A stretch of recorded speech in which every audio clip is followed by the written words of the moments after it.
உண்மையிலேயே இந்த பிரபஞ்சத்தில் நரகம் அப்படின்னு ஒரு தனி உலகம் இருக்கா? ஏன் கடவுள் அப்படிப்பட்ட ஒரு சித்திரவதை உலகங்களை படைக்க வேண்டும் அப்படின்னு ஒரு நேயர் கேட்டிருக்காங்க. உண்மையில் நரகம் அப்படிங்கிறது வந்துங்க தனி இடமோ உலகமோ கிடையாது. நாம் இறந்ததுக்கு பிறகு ஒரு ஆவியாக ஆவி உலகத்தில் இருப்போம். ஸ்பிரிட்டாக ஒரு ஸ்பிரிட்டோட டைமென்ஷனில் இருப்போம். அந்த நிலையில் நாம் மனிதர்களாக வாழ்ந்த போது செய்த அனைத்து செயல்களும் நம் ஆழமான உணர்தலுக்குள் வரும். நாம் மற்றவர்களுக்கு வலியை கொடுத்துருக்கோம், வேதனை கொடுத்துருக்கோம், அநீதிகள் செஞ்சுருக்கோம் அப்படின்னு சொன்னால் அந்த துன்பம் அவர்களுக்கு எப்படி இருந்தது அப்படிங்கிறத நம்மளுடைய கோணத்தில் நாம் அந்த வேதனையை உணர்ந்து பார்ப்போம். இதைத்தான் நாம் நரகம்னு சொல்கிறோம். அந்த வேதனையினுடைய வைப்ரேஷன், அந்த அதிர்வுங்கிறது நமக்கு வெளியிலையும் ஒரு நிஜமாக பிரதிபலிக்கும். இதைத்தான் இருள் உலகங்கள், நெருப்பு உலகங்கள் அப்படின்னு சில பேர் சொல்கிறாங்க.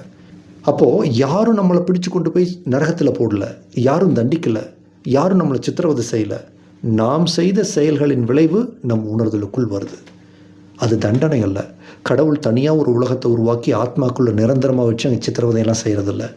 இங்கே யாருமே நம்ம தண்டிக்கலை. நாம் என்ன விதைத்தோமோ அந்த விதைப்பயனினுடைய விளைவை நாம் அனுபவிக்கின்றோம். முக்கியமாக இன்னொரு விஷயம், யாரும் நிரந்தரமாக சொர்க்கத்திலேயோ நரகத்திலேயோ இருக்கிறதில்ல. அது ஒரு தற்காலிக அனுபவம் மட்டுமே.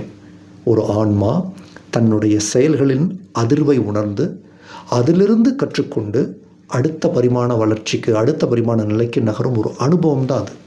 சரிங்களா?